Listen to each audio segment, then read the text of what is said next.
এখন স্ক্রিনে আপনারা যাকে দেখছেন তিনি হলেন আমাদের মুজাহিদ সাহেব, আর তার সাথে আছেন তার ভাই এবং বন্ধু। তারা তিনজন আজ অনেক দূর থেকে ছুটে এসেছেন শৌলা পার্কে। কিন্তু কেন জানেন? তারা নাকি শুনেছেন এখানে এলে গাছ থেকে সরাসরি নিজের হাতে আম পেড়ে কেনা যায়।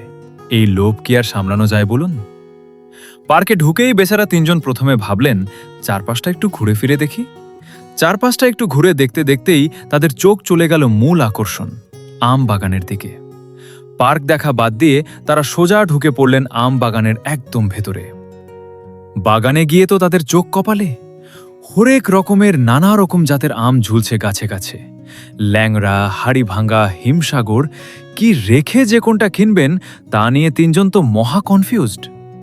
শেষমেশ অনেক জল্পনা কল্পনা শেষে মুজাহিদ সাহেব ভিন্ন ভিন্ন ৩ জাতের আম ফাইনালি কিনেই ফেললেন। কিন্তু মজার ব্যাপার কি জানেন? আম কেনার এই তীব্র এক্সাইটমেন্টে তারা ভুলেই গিয়েছিলেন যে তারা আসলে শৌলা পার্কে ঘুরতে এসেছিলেন, পার্কটা দেখতে এসেছিলেন।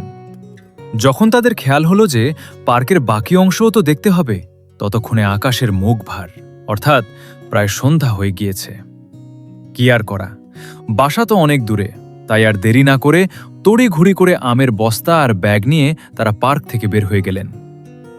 এখন আপনারা ভাবতেই পারেন আমি আপনাদের এই গল্প কেন বলছি।